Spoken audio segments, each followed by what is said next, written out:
All right, Algebra 2, let's talk about this extra lesson on parent functions in Chapter 7.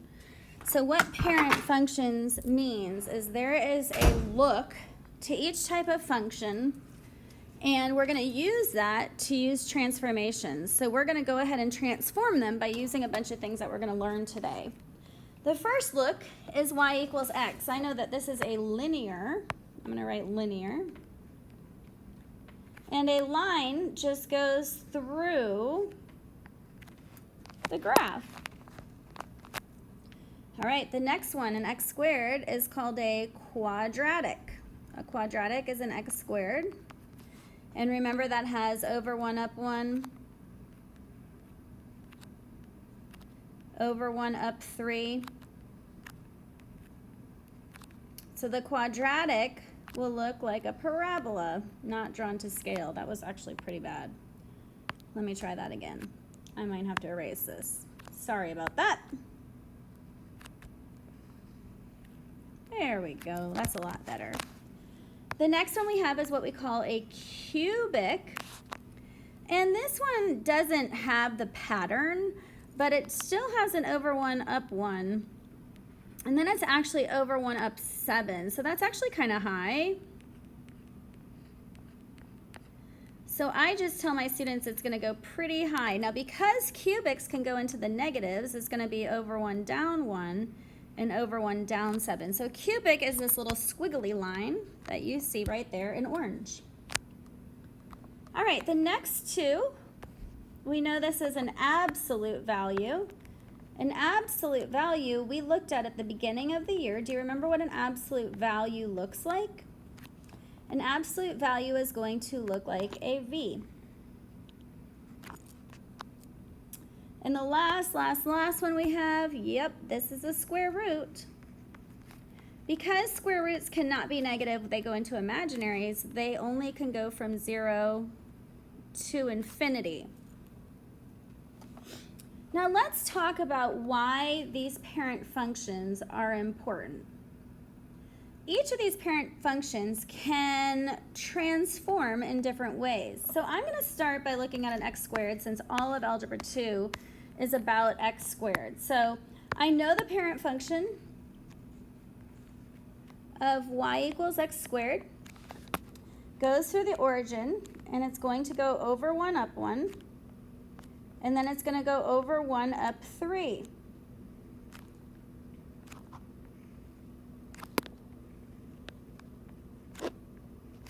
So we have y equals x squared, and that's what it looks like. Now, we're going to start observing, and you can always do this in your calculator. What happens if I take this and I take y equals x squared and I add 2?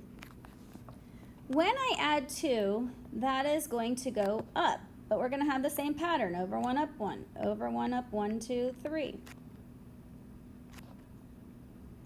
So notice when the plus 2 is on the outside, it's going to move up. And what do you think is going to happen if I have a minus 1? So notice anytime it's on the outside, it's going to go up and down. So this one's going to go down 1, over 1 up 1, over 1 up 1, 2, 3. So I can kind of say that for anything on the outside, we are going to move up and down. Which means, let me go ahead and make another graph. My parent function is y equals x squared, and that's going to be over 1 up 1, over 1 up 3,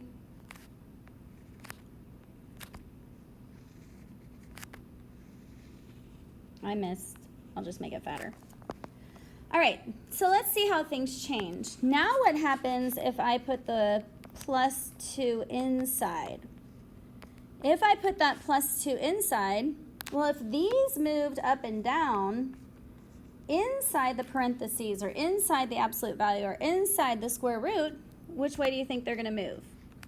They are going to move left and right. Now, it kind of psychs us out because we think, oh, this one's going to go right 2 because of the plus 2, but this one's actually going to do the opposite. It's going to go left 2. over 1, up 1, 2, 3. I'm trying to graph it perfectly every time. It's really hard to do on this iPad. All right, so what do you think is going to happen if I put x minus 4 inside? Am I going to go to the left or to the right? Good, I'm going to go to the right 4, and that's where the vertex goes. And again, we're going to go over 1, up 1, over 1, up 3.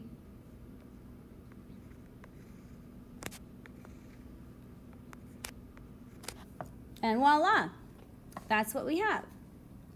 Now, are things going to change even more? They really are. Okay, and we do focus on this to a degree. Let's go ahead and start working with a root. What if I have a root? If I have y equals the square root of x, it's going to look like that.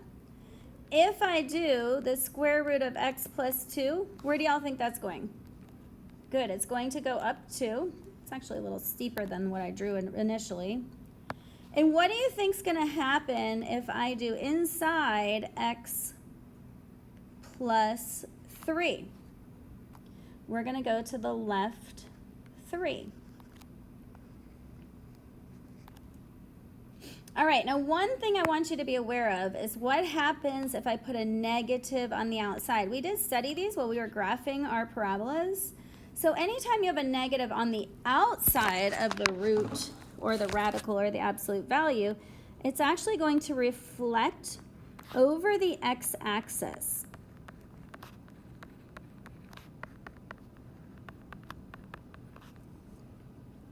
So that dark line right here wouldn't be there. It would just be the purple line.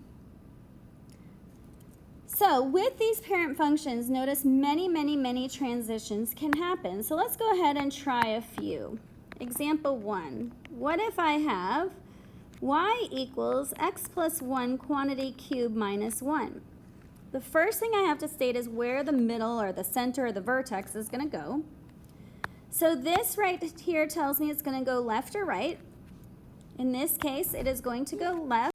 And remember, the outside number is going to tell me to go up or down. Since it's a negative 1, we're actually going to go down. So this tells me to go left 1 and down 1, and this is where my vertex is going to go. And remember, a cubic does go over 1, up 1, but then because it goes up to 8, it's going to go really high. So it shows part of a steep parabola on the right and an upside down steep parabola on the left. And that's what x plus 1 quantity cubed minus 1 will look like. All right, number 2. What about an absolute value? What if I have the absolute value, let's try a negative absolute value of x minus 2 only. All right, is this negative 2? Is that telling me to go up, down, left, or right? Good, it is telling me to go right 2, so I know the vertex is going to go right at 2. And this negative right here is telling me it's going to reflect over the x-axis, and that's what it would look like. All right, what have we not done? Oh, I gotta check my notes. We've done a square root. We've pretty much done everything. Linear, you guys are used to the y equals mx plus b, but let's try one more before we leave today. Number 3, what if I have y equals negative x squared plus 3? Is this gonna go up, down, left, or right 3? Good, it's going to go up 3. And because of this negative right here, I know I'm going to go over 1, down 1, over 1, down 1, 2, 3.